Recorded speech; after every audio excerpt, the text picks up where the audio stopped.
La parole à présent à Monsieur Serge Lecombe, président de la Fédération française d'équitation.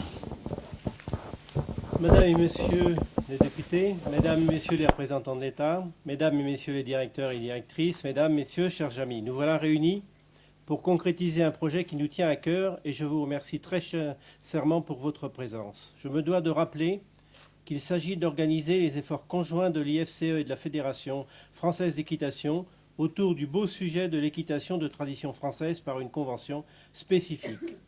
Comme nous le savons tous, l'IFCE s'est saisi de ce dossier pour le porter devant l'UNESCO en 2011 et a réussi à entraîner le classement de notre tradition équestre au patrimoine culturel immatériel de l'humanité.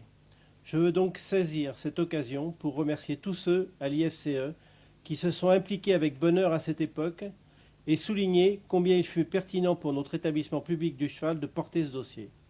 Je veux aussi insister sur le rôle de Sylvie Grenet et de Pascal Liévaux. Ils sont les acteurs centraux sur les questions patrimoniales au ministère de la Culture.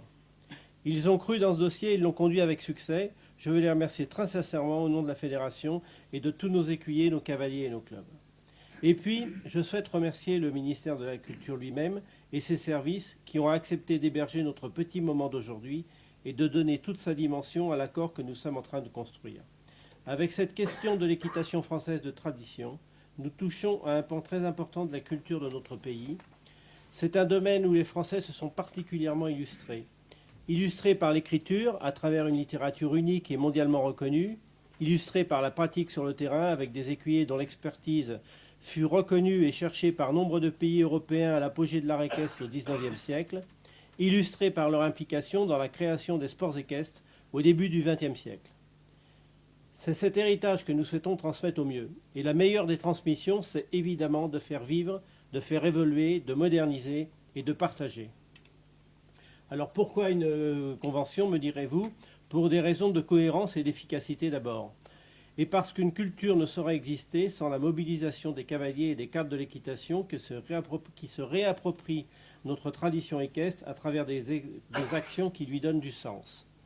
Parce que c'est la promesse d'une dynamique de progrès où les initiatives des uns donnent du poids aux initiatives des autres, parce que c'est une invitation à préserver, à réinventer et à transmettre notre patrimoine équestre, ciment de notre culture d'hommes et de femmes de cheval.